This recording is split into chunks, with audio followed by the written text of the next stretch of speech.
Christian, introduce yourself, please. I'm Christian. I have autism, dyspraxia, and ADHD. At 40, I found out I had dyspraxia. I went to lots of dyspraxia events.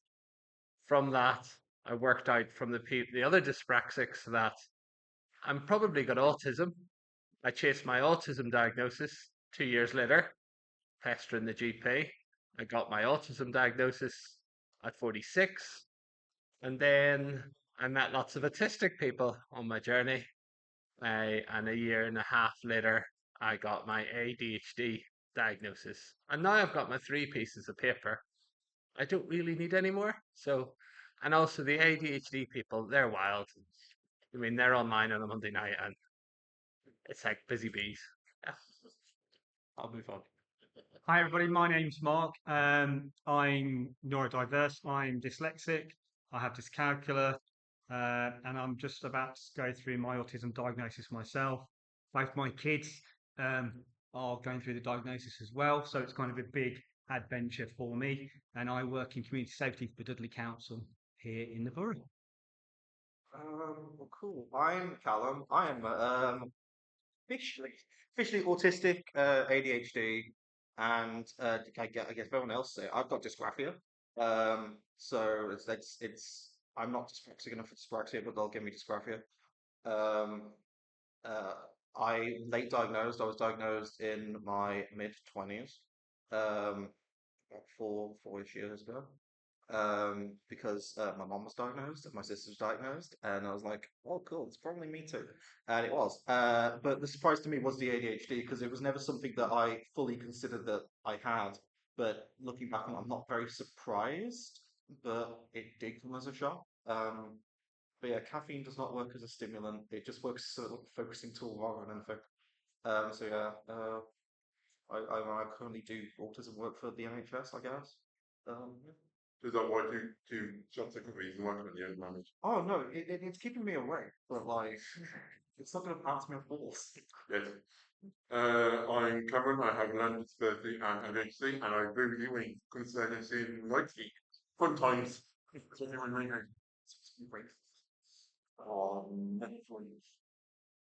do not know it too.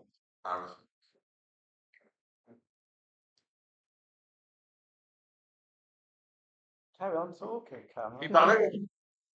Uh, I've been working in the disability department. Is it more? I'm not looking to my left, I prefer to look to my left, I'm going to be killed.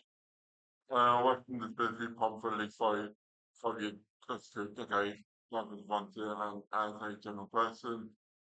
I found my social niche when it came to card games and anything that could to me as a nerd, because nerds are simple and easy to understand. And they get easy expressive. Makes ADHD very fun. Uh, yeah, I have no idea what else to say about myself because that is some of the most simple for me. When you go to Iceland, thanks to my ADHD, that is a perk. And my learning disability. Okay, I guess it's my turn. My name's Julian, and I'm beautifully autistic. And I found out that I was beautifully autistic around 2014, I think it was, so about 10 years ago. I had to go and see occupational health. I was off work for about 10 days with stress. And the occupational health advisor, assessor, whatever label you attach to them, basically said, "Has anybody told you you might be autistic?" And then I remembered having a conversation many years before then when I was at Coventry University and had to take part in somebody who's doing a research project around creating a sensory environment for autistic children to sort of like calm them when they're actually experiencing sort of like turbulence or what people refer to as a meltdown. We all, as we took part in the research project, had to do a control study to prove that we weren't autistic by filling out the AQ50. Only I got a bumper score of around about 45. Didn't really think much about it at the time, but back years later when I was having the occupational health assessment, it all kind of made sense. And I thought, well, I'll get an assessment, the university's paying for this. I work at the University of Wolverhampton. So I got a sort of diagnosis, but those of you who don't know, there's a kind of a sort of like a conflict between private diagnoses and NHS diagnoses, and that it seems as though that a lot of people give a lot more sort of like weight to an NHS diagnosis than a private diagnosis. So in lockdown, remember that time a few years ago? For me, it's the best food of my entire life. It was amazing. I'm talking to the audience, not the microphone. But yeah, so lockdown, and be interested to see what you guys think about it. Lockdown was amazing. It was brilliant. You got to spend all day literally at home. You didn't have to go to work and see people and try and act normal or anything like that. You know, have to remember to have a shower in the morning, get dressed. You could just spend all day doing the minimum that you needed to do, and then do all of your special interests for like days and days and days. I wish I had that time again. But anyway, I chose to use some of that period to actually get a proper and official NHS diagnosis. Got my diagnosis. I remember the date. It's 21st of September 2021, and I have to say, I opened up a bottle of champagne when I got the official diagnosis because it was one of the happiest days of my life. Um, I haven't met anybody that actually has had an autism diagnosis in later adult life who hasn't similarly thought of it as being a really happy and joyous occasion. But anyway, now I do podcasts at the university about inclusivity, diversity, equality, diversity, inclusivity. I have to say that because obviously I want to promote what I do, but and also because I'm hoping I can steal some of you guys to come and do a podcast with me afterwards. But this is a very strange experience, not asking the questions. We might change that dynamic later on. Bill, it's your turn. Hello, my name is Bill. I'm 66 years old, just retired, and I was diagnosed as autistic last year. I was offered a Lorna Wing assessment from the Lorna Wing Centre, which is quite an intense one, 7 hours of questions. But what happened is I was diagnosed with dyspraxia in the 90s when I was at university part time. And of course, yeah, it was there, I had dyspraxia. But then a couple of years ago, I looked at dyspraxia and online and it said common with autism. And so I looked into stuff, researched a bit and went, oh dear. And I looked into something more and went, oh. And I looked into sort of the stuff and went, oh. And then it went on and on. It explained so many things about my life, going back to childhood, all kinds of things. So I've been diagnosed with autism dyspraxia. I've also got Ehlers-Danlos syndrome and hypermobility, which is strangely common with autism. And I've had a strange eating disorder all my life, which is been discovered can be common with autism. And I've been encouraged to go for an ADHD assessment. I never wanted an ADHD assessment because I didn't need a confirmation because to me it's like I need confirmation to know I have a head because I've obviously got it and I don't need a diagnosis to know I've got it. But they've recently really this professionals have said go, and it's become a subject of interest for myself because I'm studying it. I mean, all kinds of things like spiky skills profiles. Why have I gone into this education, that education, but not been able to apply it in the work world, and gone on to do something else? And there's all kinds of controversies and all kinds of differences within the autism. You can think there's things to learn, and I know I have to learn myself, and I want to campaign and be an advocacy, and also expand out that learning maybe to others. And there's controversies with the autism community, and there can be so. And I think I mean things like I see it as a disability. Some people do. Some people see it as different, but I agree with it mostly.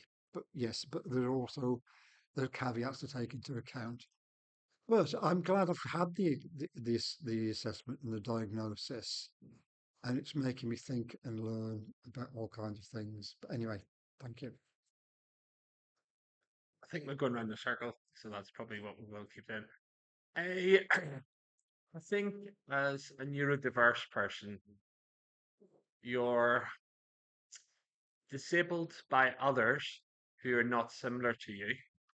But once you're diagnosed, you can become enabled by your new knowledge of who you are and that certificate, shall we say, that you have that. And if you look at your past before diagnosis, the things that happened or didn't happen, all you can do in life is press the button reset, not worry about the past. The past is over. It's a mystery. It no longer applies. You can't live in the negativities of the past and move on to the positives. And what will happen now you're enabled, you have the certificate. And obviously, being someone like myself who's lived half my life not knowing, I'm obviously going to do things differently now I know. So I believe in disclosing at every single opportunity in my life, because before I knew, I had 30 jobs, probably got sacked 26, 27 times, probation extended multiple times, but always got the sack. But once I started disclosing, and therefore I disclosed to impose reasonable adjustments, all my jobs have gone okay since that date. So I can see a difference in my life from the disclosure, and the difference that I'm protected in some way, or my perception of protection, and therefore that is the best thing, knowing that you have the condition that you can do to make tomorrow better than today. And that's what I would say to everyone: disclose, to have that protection, because you will, if you don't tell people who you are and what you are, there's going to be negativity associated with you, and therefore you can remove that negativity from the start. And I encourage everyone, on every autistic that I meet online, to disclose. A lot of them hide it, and mask, and then eventually burn out. All they do is complain about the situation. And I said, the situation's your own, because we've been telling you for years to disclose, but you're just moaning all the time. And I said, until you disclose, then you will have control of your life. Up to that point, you're just complaining, but reality, it's your complaint because you haven't told others. And until you tell others, then others can behave in a better way towards you. If they still behave in a strange way towards you, then you know that the issue's with them. And there's great YouTube videos. There's a guy, Adults with Autism, he talks about disclosure on YouTube, and he says, when you ask for a reasonable adjustment, the person that refuses your reasonable adjustment is unreasonable themselves.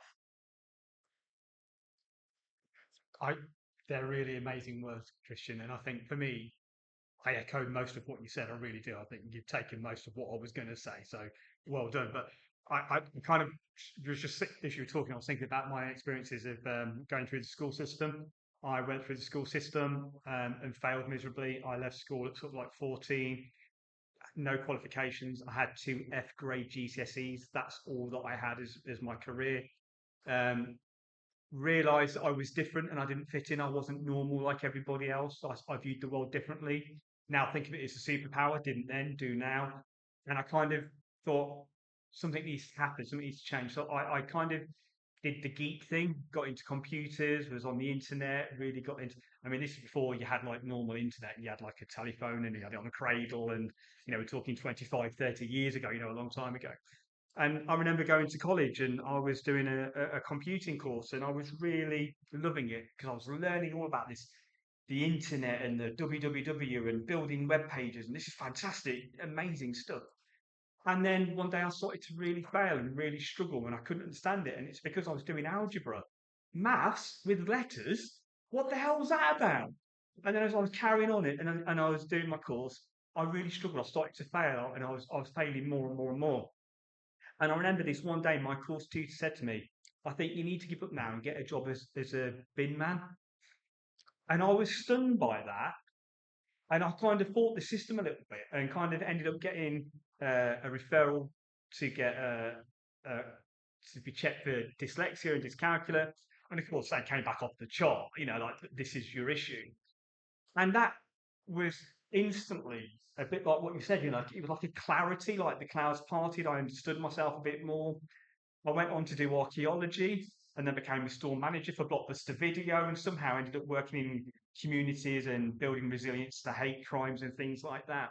So I think it's really important that we go on those kind of journeys and we learn about ourselves, we understand ourselves. But here I am, age 47, being smacked in the face with a plank of wood about 12 months ago about the fact that I might actually be autistic, and that never ever occurred to me. And isn't that so ironic? With everything that I know about the world that I work in and everything I do, that all those signs have been there for a really long time, and I never picked up on them. And I've been masking, and you talked about burning out, and like, I've seen so many people burn out that hide their autism. and It's damaging. and I've literally done that. In my early 40s, had a nervous breakdown, ended up getting divorced, all of those kind of things. And I'm kind of sitting here now, 47, going, oh, this all makes a lot of sense. And I'm currently going through that process now. And I have no doubt it will probably come back that I am autistic. But is that a negative to me now? No, I think I see it as a superpower. It allows me to do things differently. I can think creatively. I can solve problems that other people don't even realize are coming, because you're always one step ahead. You're thinking about something already.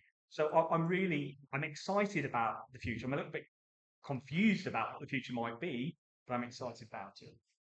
And I'll hand over to you at that point. There's give me lots to talk about, honestly, like lots to think about. So I mean, first of all, I want to pick up on the language use and stuff, and like language. I mean, effectively, how we use language is how we shape our world, and giving people the tools like of a language and the words and like terms and terminology. It's like when all these kind of like new identifying things for people, like neurodiverse. It's quite a recent one. Like that's now a word. That's now a tool. It's now like a power for people to go. I'm neurodiverse because it gives them a schema to look through the lens of just go like I can now understand the world a little bit better for me, and also want to relate to education as well because while I mean I not trying to agree, but effectively there was some like developmental issues, but like I was never an issue. I was in fact top of the class. But then I think over secondary school I gave. I'll be honest, I did give up. Didn't revise, but I didn't need to because I just passed. I got to levels, it was fine. College came around.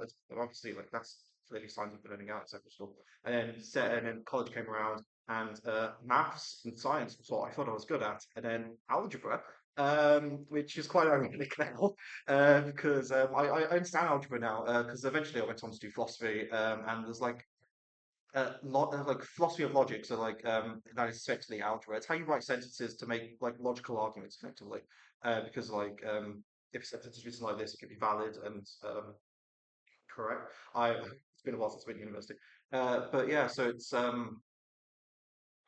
it, and it was never a consideration autism for me until I mean, I did say my parents got it, and my mom's got it. My dad's definitely got it, but he hasn't diagnosed. But my mom's diagnosed. And but what happened was, I reached what I imagine a few other autistic adults do, a point of crisis. And I was in the GP. It was not my usual GP, which I think is what helped.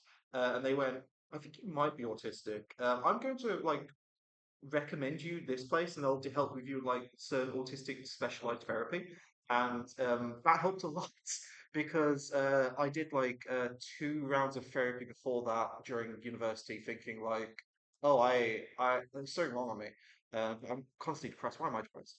And then I mean, a few other people who may have been diagnosed have gone through this. CBT doesn't work on autistic people. Life's not stuck CBT, like cognitive behavioral therapy, which is just change your thinking. So it's like be more positive, got a more positive thoughts. And it doesn't quite work with autistic people. I'm sure there is a reason for this, and I'm sure I know it, but I don't know at the time currently of speaking. But like it's you have to think positively, and you have to like change your thought to think more positively. And then you try that, it doesn't work, and you are trying, but the therapist will then go, you're not trying. If you just think it, you'll do it. And I was trying. It just made me feel worse about myself. And it did, like, as I say, like, I kind of just mastered through therapy. I was like, oh, yeah, I'm fine. I'm saying exactly what you need to hear so I can leave now. Because it wasn't working anymore. But so, I mean, getting that lifeline of even before diagnosis, my GP going, "Hey, these guys will help you with like some. I think you're autistic. Here you go." And that therapy was the most useful thing I've had in my life. And like I said, it led me down to getting my diagnosis properly, and as proper lifeline. Because you know, people of that age, like I was at the kind of age where to get dark, but I might not be here now. And I'm glad I got that lifeline. Because who knows where I'd be now. But yeah, as I said, like the language is so important. It helps us shape our world and gives us the tools effectively to explain ourselves and to be in the world. And as I said, like I'm more happy disclosing I'm autistic now.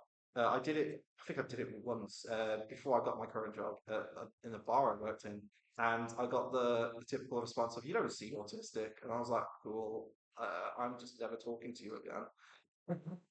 I mean, they were fine, but it's like I've not kept in touch with those people because they didn't see me as a person, because they just denied my identity when I told them to them instead of like yeah. But anyway, yeah. Oh, I think I've brought down the mood a little bit, but yeah, Thank you, Twig. When Christmas topics, I feel like I've been blown out of the water, yeah? it's fine. It's something to talk about. You say that. As you do, you haven't felt got much. Um, I did want to ask a question to considering all the age gaps that I have here. Partly to do with school, partly to do with the identifying process. Because when I was with ADHD, you have to get the magic drug that helps you focus a lot better. Yes, I'm on that. Yeah. Magic pills. Which one are you? I'm on Elvals. I'm on the blue pill, and that's me. Okay. Yeah, they're like some form of amphetamine. Right. Mine's not amphetamine. Mine's a dexamphetamine. It just means slow releasing amphetamine. Did you have to get a second test to get your books? I did. That was even though Our GP was given a letter saying they should prescribe it to me. Sorry. I went for my identity medication, and they went, "Cool. You need to have another identity test. They have it when you're a kid. You need to have another one now that you're an adult."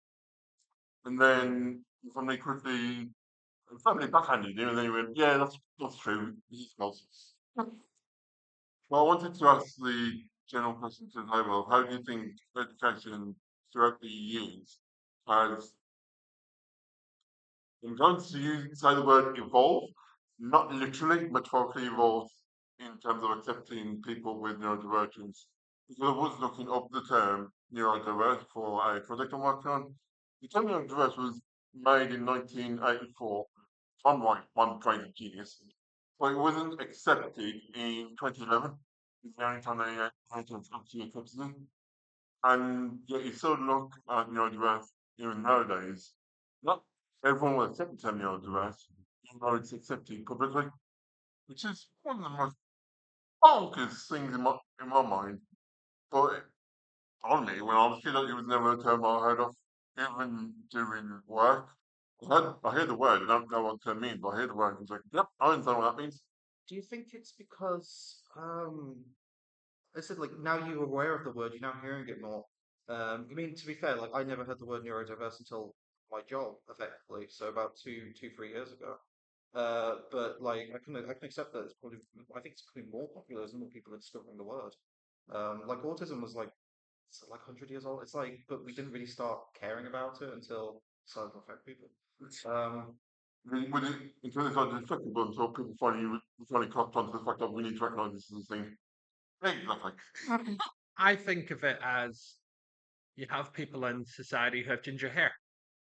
You have people in society who are left-handed. You have people in society who are neurodiverse. It's just something else. it's just that we can. And you can relate better to the neurodiverse people than you can the non-neurodiverse people for some reason.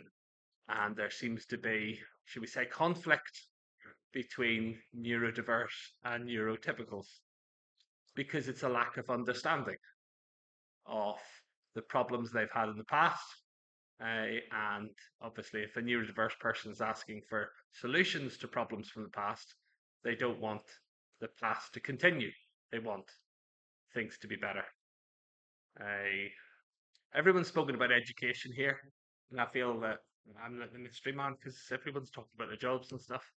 I've had about 30 jobs. I've said that already. But Yeah, I've also got a degree, I've got a postgrad, I've got a master's, I've got a PhD, I've got an MBA. But I did all these courses because I applied for jobs at the same time.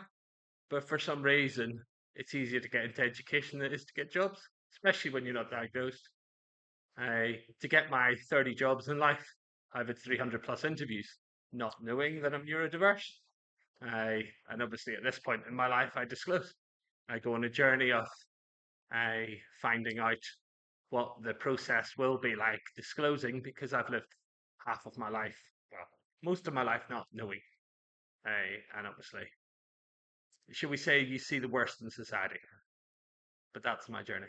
I kind of just want to leap onto the neurodiverse and neurotypical thing because there is a kind of like there is a theory called like double empathy problem where it's effectively like we we don't have this the same kind of like understanding as because we've all had different experiences because with different brain chemistry you experience world differently and it kind of creates like it's a double empathy problem where it's not because it a lot of the blame it always seems to be at least growing up kind of thing like not knowing your autistic and stuff, is the blame is put on you for being different rather than it is a clash of both ideologies. It's not just the autistic cognition, it's the neurotypical cognition as well. And it said it's a double empathy problem. It's I believe it's quite a relatively new term, but I love it a lot. And then I looked into it and discovered it came from my university when I was there, and I was like, oh wow, how did I miss that? I mean, I was in philosophy and never psychology, but yeah, like it's not like giving words, concepts, of like sense, tools, and power for us to describe how we exist and how we do stuff and shapes our world and stuff. But yeah, the double empathy problem because the blame shouldn't solely be on us for being different, and it's not really a blame. It's more that we're clashing with understanding, but it also it's double empathy. You're more likely to relate to people who are similar to you as well. So I mean, it'd be great to have more autistic people in jobs because they can relate to the other autistic people in other divisions and stuff. I mean, I found my job at my NHS um, because because I was autistic, but also I find it's a great benefit and a boon because people will talk to me because they I can one I can empathize with them because there's not a double empathy problem happening there because we have the similar experience, we have similar brain chemistry, and it means that they can relate to me and I can relate to them, which is important for them because sometimes you're just talking about your life and stuff. You people they understand, but they don't fully understand. They can they as I said double empathy. Yeah. Um, I choose to take the hub here called empathy. Because empathy, especially when it comes to like in my department with Paul area, I- of helping people become self advocates and helping in terms of like letting them be self advocates, I can feed off the room very easily and I can read people very easily. Sometimes I'm able to really take the information and help them get a voice. I think it was only yesterday, especially because those are aware, I emphasised off two people. My head just shrunk down repeatedly quick because I knew when my voice wasn't needed then. The room had enough voices. The room had enough noise, I didn't need to add to it. The double, I don't know how the double things only when you told me. Yeah, but it's a fairly recent thing. It's like six years. Wait, yeah, 6 years. It was 2018 it first got coined. Yeah, Mm. I don't really, Yeah, it's good. Yeah. I'm going to. Empathy is an interesting concept, and it's one that I always have real issues with because when you look around the world today and you see what's happening, you put on your TV news, there doesn't seem to be an awful lot of empathy going on. You look at the war in the Ukraine, there seems to be a distinct absence of empathy there. Or you look at, for instance, the way that virtually everywhere in the UK at the moment, it's like housing asylum seekers, will have a dedicated band of people literally throwing insults and whatever they can at anybody walking out of them. Again, there's a distinct lack of empathy going on there. And I suspect that most of those protesters aren't autistic. And I feel that wonder whether we place a lot of emphasis on empathy because it seems to my mind that to prioritize being able to show compassion towards another human being should depend solely on your ability to imagine living their life is quite a flawed system. Um, that maybe we should just be able to be compassionate towards other people without being able to imagine walking in their shoes, so to speak. And I wonder whether, as autistic people, we naturally understand this. So the reasons we struggle with empathy is not because we struggle to actually imagine ourselves being somebody else. That might be true, but because we sort of realised a logical paradox, which is that it shouldn't be necessary to be able to do that, to be able to actually show, kindness, compassion towards another human being, who we recognise is actually suffering in some way. It takes me a walking more than anything into a home perspective. I think you're right, though. I think compassion is a thing that's severely lacking in our society, in our world right now. People talk about being empathic and supportive, and it doesn't really exist. As you quite rightly said, what you see on the TV and here on the radio doesn't play out. And at the end of the day, we are all human beings. We fall over and graze on knee on the street. The colour that comes out is red, isn't it? We are different, but we're all the same. And that compassion seems to be somewhere lost in our society. And I think you're on something there. I mean, I think Patents that's it. why autism is like, or other neurodiversity type stuff is cropping up a lot more now. Is that, I mean, the world, I mean, maybe we're just all we're all kind of getting burnt out right now, but it's like the world seems very cruel and brutal at the moment. And it kind of like, it's making everyone else stressed and stuff. And it's like, yeah, it's a double empathy problem, where it should just be a basic good. You just do it. I don't have to empathize to realize that, like, oh no, that animal's in a bear trap. That's, you have to empathize with this animal because now it's in pain. Like, it just makes so much sense. So it's just an innate thing, and it's like, I think it's because I hate to like sort of like outsiders of the social society and stuff. But we kind of like we understand that, and it's like people just shouldn't suffer. It's like, oh, There are lots of paradoxes with being autistic. So we mentioned earlier about, disclosing your identity. And I echo what you say, but it's important to understand why people choose not to, because they choose not to because they fear they're going to be sort of like, in some way, sort of like discriminated against or persecuted, Ridiculed. ridiculed on account of this. But this ends up becoming sort of self-fulfilling because the more people who choose not to, literally you are feeding that stigma in some way or other.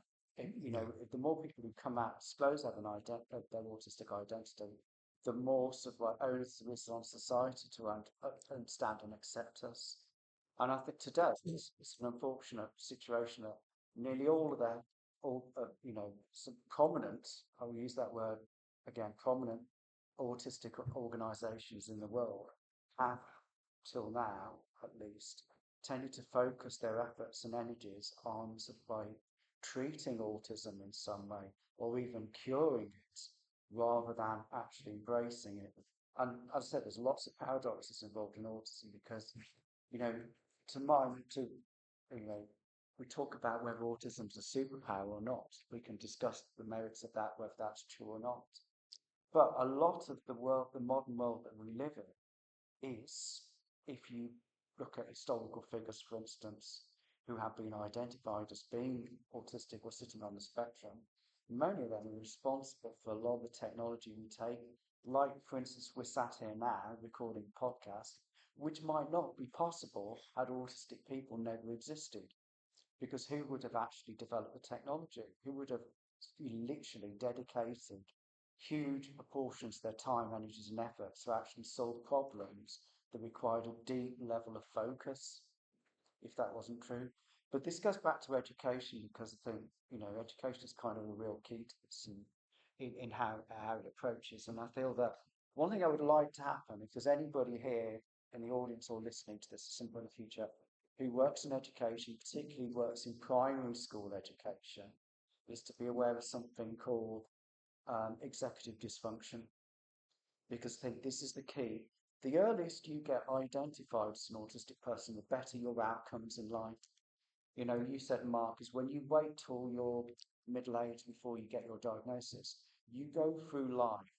You will never go through life as an autistic person living a happy, blissful, carefree existence. There will be challenges, there will be problems. For some people, they will more be less, but they will always exist. And you will never be able to address those challenges until you actually have a way of understanding what they are so that you can actually create an environment that works best for you, and make people aware of your needs in order to be able to help and support that. So the earliest in life that you get your diagnosis, the better your outcomes. And school is a really good time to do this. And also, as a society, we should be heavily focused on this as well, because we tend to be very focused on mutually bad outcomes. So, obviously, resources are very scarce in the world today at the moment, particularly in this country. We read all the time about how our government hasn't got any money, and therefore we cut back from the things that we should never cut back from. So, for instance, support for primary school children with autism, because that's when help and support has the most impact on their life and their life outcomes. But what we tend to do is we tend to wait until they're in adulthood and things have gone wrong. And the prison's a really good metric of how your society works or doesn't work.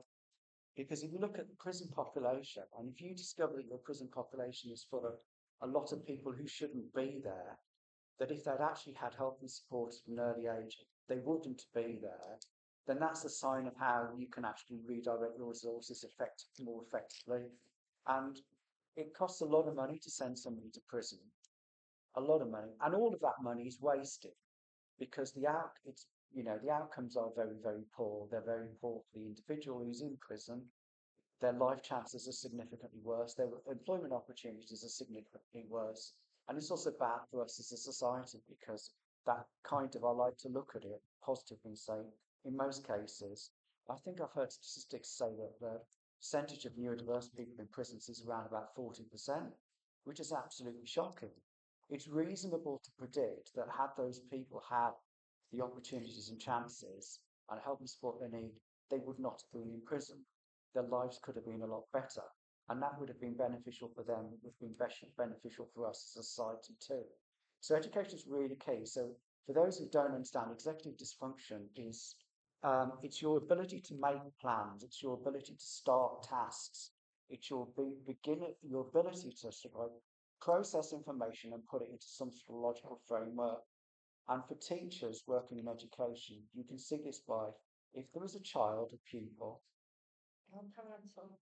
who is really engaged in class, they're really enjoying the subject, but they seem to have trouble starting assignments, doing homework.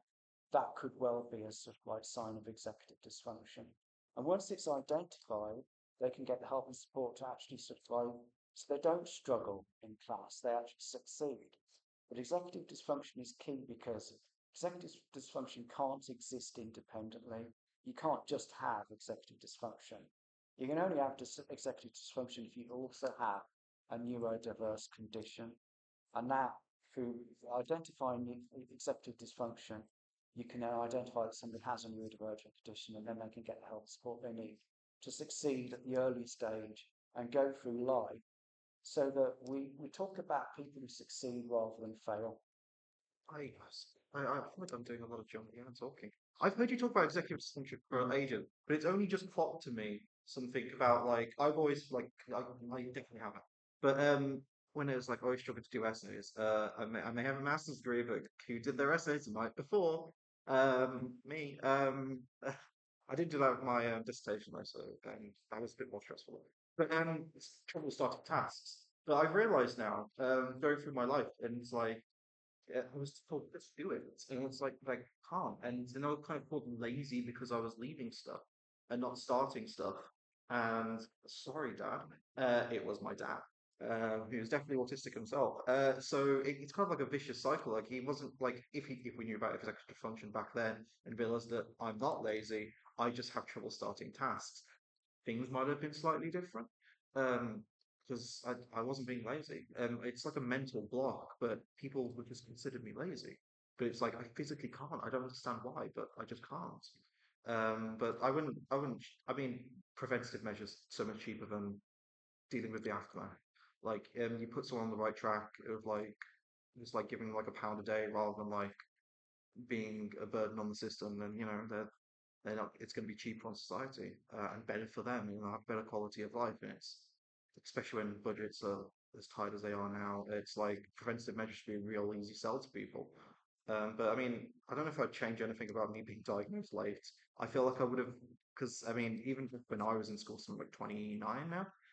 Back when I was in school, autism was still demonized. I was vehemently, I'm not autistic, until I decided that loving and being a nice person was like who I am, and not like being this edgy teenager. Like, oh yeah, I'm not autistic. Um, but I wouldn't change that path and trajectory because I feel like if I was diagnosed with autism and I was treated like I was autistic in school, other than being bullied by kids who thought I was autistic, and I'm pretty sure I got called autistic at one point. So that was fun. But like, I don't know if I want to give kids that kind of power. But also, I feel like I would have been in my top sets. I wouldn't have been given the opportunities because I would have had the label on me. And it's not. And I think systems are better now. I think on paper they are. I'm not sure, but I know that I'm quite grateful that I wasn't diagnosed early. So, but then again, would I be so burnt out as an adult because if I was diagnosed? But I wouldn't be in the position I am now if it wasn't for all the stuff that's happened. So I'm quite happy that, well, I am, I am, I wouldn't change my life, basically. Yeah, yeah, yeah. I have to excuse me because I couldn't following, and I had to go and get some notes to write things down so I can contribute. I mean, there are different things. I'll just probably perhaps jump in a bit with things I've heard as I went along. I mean, you talked about empathy earlier on. When I was looking into the diagnosis and looking into things, it did concern me when people, you said report, and if you ever think about stereotypes of autism, and why you should challenge them really, because I read things like autistic people don't have empathy. And I thought, oh, that's a bit unfair. And I was told, strange, I'm not really fantastically empathic. And somebody told me I was too empathic to be autistic. But when I met autistic people, that was completely untrue. And most of them were empathic, most of them were. And I read, autistic people are rude. And I thought, well, hang on, that's making me a bit nervous. If I'm with all rude, I'll go, I won't like it. But I found it the opposite. Then I've not found autistic people, but shows stereotypes can happen, and it makes me think. Some of the things I found out about the research to try because people do research, psychologists do research, all kinds of people do research and things, and professionals report things about what they experience. It makes me think, why did they think that? I mean, for example, seeing lack of empathy is because some of them don't put words they can't put words together more quickly in situations to show that they've got empathy. It's like they've got the thing a problem with I know in the past I've had lots of where situations that happen in communication. How do I put that into words quick? Like other people do. Like I'm not as good as other people at that sort of thing. And again, things like Julian was talking about paradox. It's with things. I think I'm wondering if it's this paradox and also dilemmas because we talked about cures, and I've come across the things where again there's controversy within all because for some people it's so wonderful we don't need a cure. How dare you think we want a cure? But there's also situations and like there's families who've got or severely autistic people. They want to know when they've got violence with them and all kinds of things like that. So how do you work with that in a positive way? Because like, does it create a dilemma rather than a paradox or something, and all kind of things like that? There's all kind of issues, and again, and there's something that cropped up here today, and I know that, and I hope I'm not being too controversial because this was Ruskin College was seen as people with complex needs. You've come along, and there's all spectrum of autistic people and the spectrum of autistic all kinds of views. And there's even autistic people who will say there's autistic elites, and they're the people who can speak out. And if the authorities and the professionals might hear them, but they won't each others. And I'm wondering if because we're educated people, could we be seen as the autistic elites? And are we being truly representative fully of all the autistic community? So should it be broadened out and research be broadened out? Create that as a hypothesis to find out about everybody broad humanistic experiences. And again, even things like, and I agree that it should be thought of find executive functioning and all kinds of things. The more we can change the society, the more we can get accommodations, the more they can do things. But would it be easy to say all autistic people can do a full-time job, 40 hours a week, full-time job. They just need a bit of this and a bit of that. So, but or do we need to go be compassionate on your research stage by stage, so that we don't get a simple idealism that comes in and pushes people to do stuff like that? I mean, example, the bits of research will say, I won't remember the exact figures, 74% of autistic people want jobs. So, but I've also read autistic people saying, I want a job, but I can't do one yet, or I can't do it. Is that so? The people who did the statistics, what was the question? Was the question just saying, I want a job, or did they have a question, I want a job, but it's hard for me to do one? And how often does that create a hypothesis to go and do further research? Again, I think all of this, what people talk, again, I think, like, for example, the neurodiversity movement saying you're just different to others, you're just diverse. And I can understand why it developed. It was started by Judy Singer in Australia.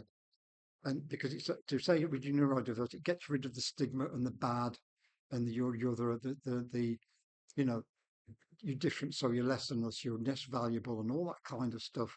And we need to really grow as a society to get beyond things like that.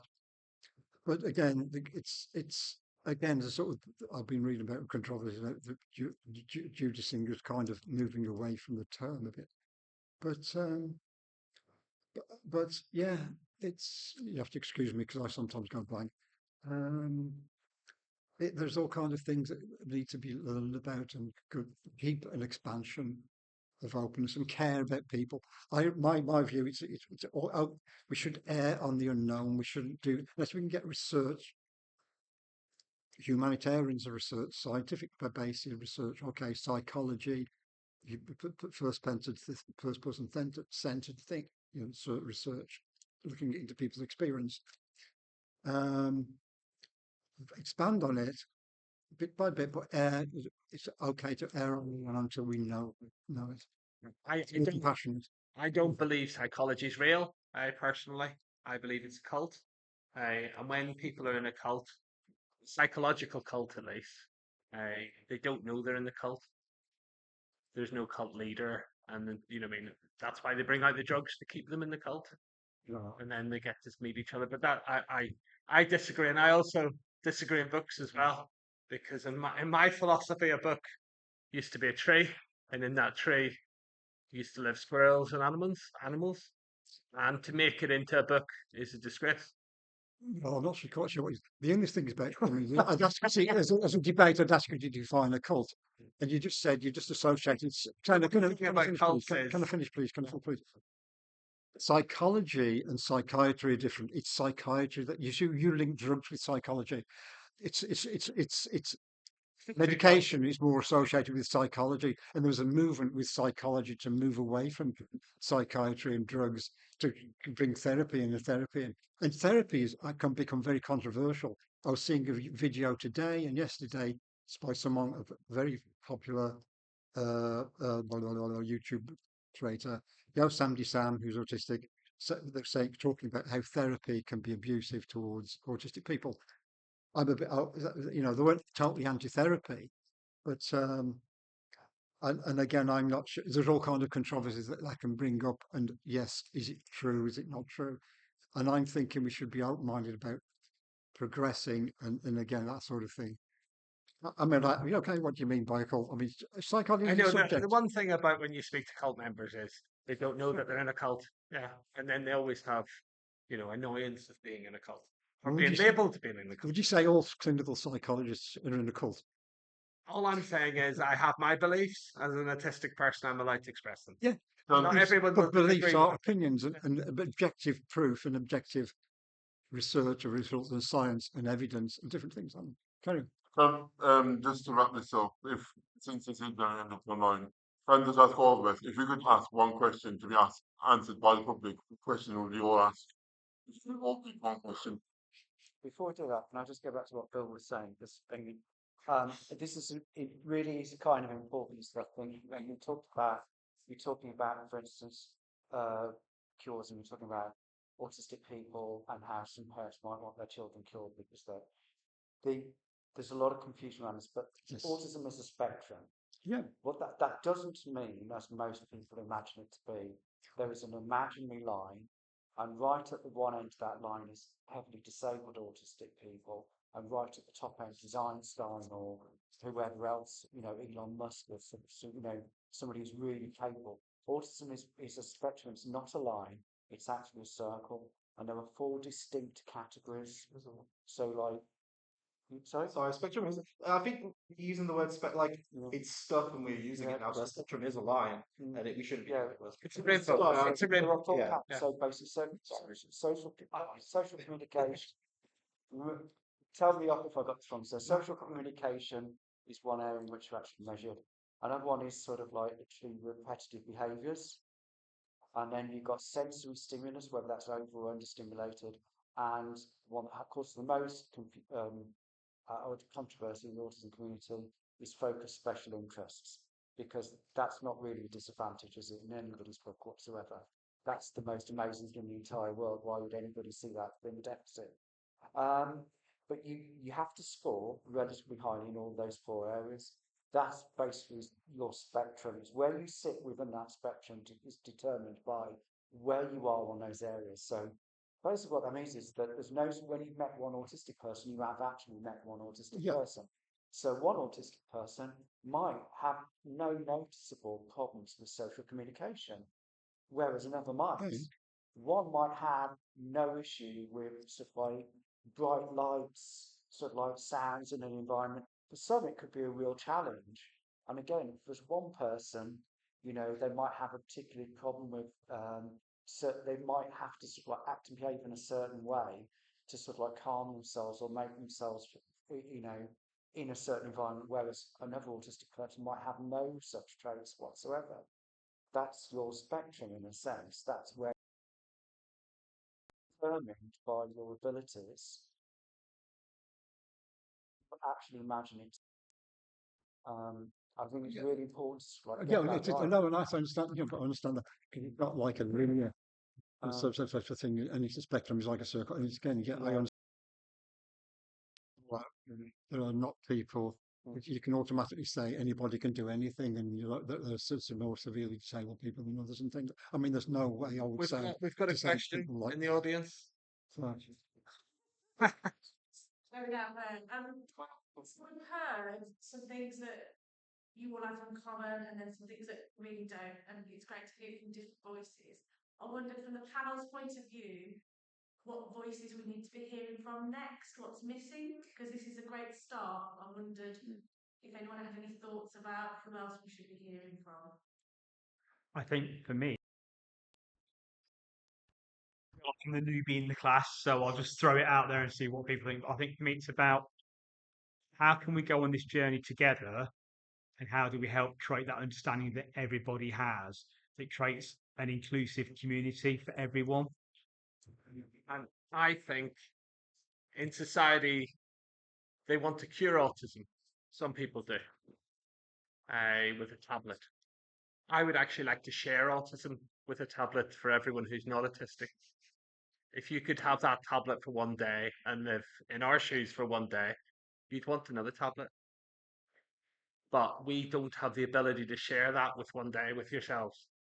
Yeah. But for some reason, you want to take that away from us, potentially, that, people want the cure, but we want to cure you, but we don't have the funds or the money to get a cure across to the non-autistic community to help them learn more, even just for a day or a week, to see what it's like on the other side.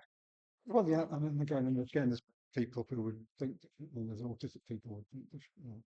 I do think, though, there's span more and more towards getting rid of all the negativity. And again, just seeing difference.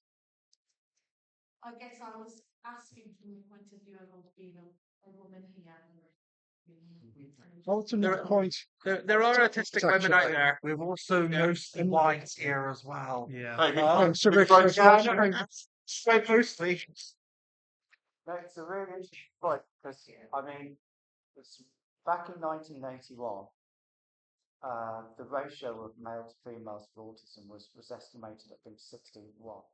So for every sort of like male who was diagnosed with autism, every woman who was diagnosed with autism in 1981, was supposedly 16 males.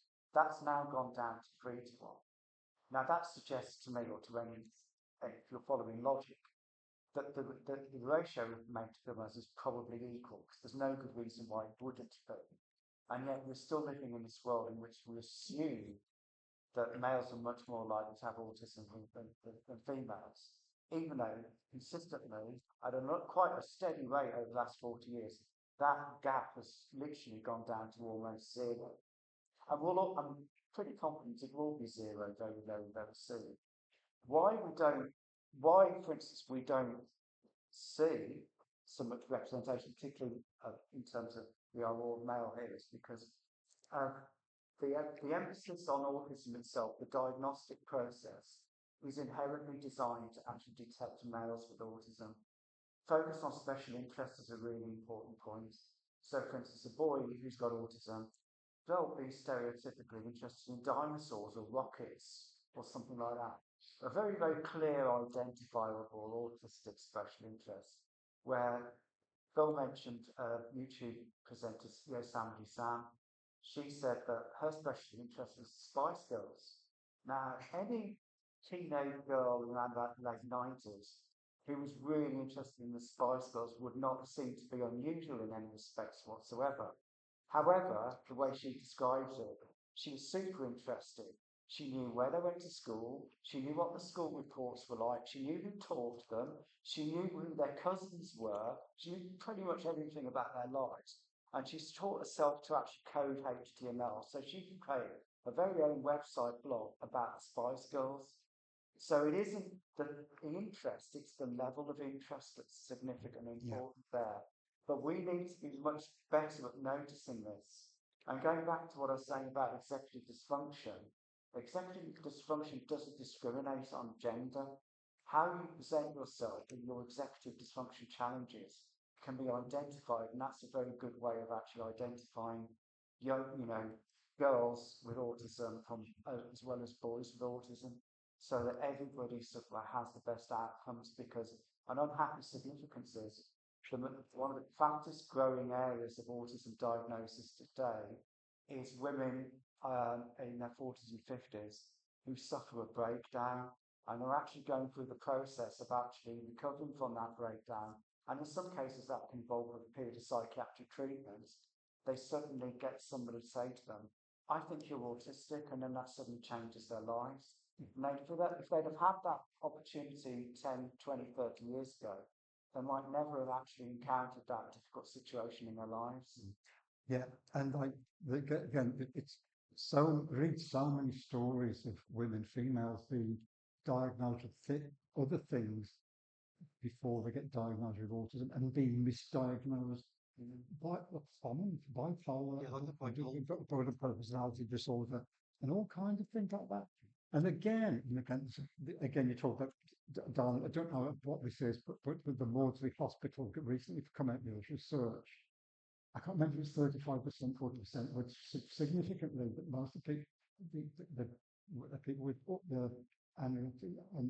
eating disorders, 35% of them or something, they've got autistic. Again, it makes me wonder, because I've had, since I was a teenager, I've had I was at for a year with an eating disorder, unusual, but is it typical? Some people think it might be atypical eating disorder. Again, psychosis is higher with people with autism, but it's atypical. And again, you got these things like, okay, I'm going to go. I forgot what I was going to say. But like the people with, I've gone bald, sorry. So I'm going to kind of like call it, mainly because my phone battery's gone dead and I can't record anymore. And he's just said to me, I've got 5% and it's all going to crash. Can I say thank you from, well, I'm going to say it from everybody, but from what started off as an we don't know what we're going to talk about has been such a fascinating hour. And I've learned so much. And thank you for being so generous with your experiences and sharing some real stuff with us. And yeah, definitely.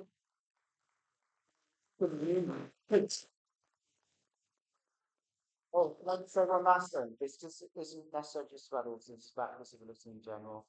Is that the way that we actually understand disability? We understand disability in terms of deficits. So the most common accepted model of disability is the medical model, which is you are a disabled person because you cannot do this. You can't use your legs don't function, your eyes don't work, your hearing is impaired, you're autistic. There's something wrong with you, therefore you are a disabled person.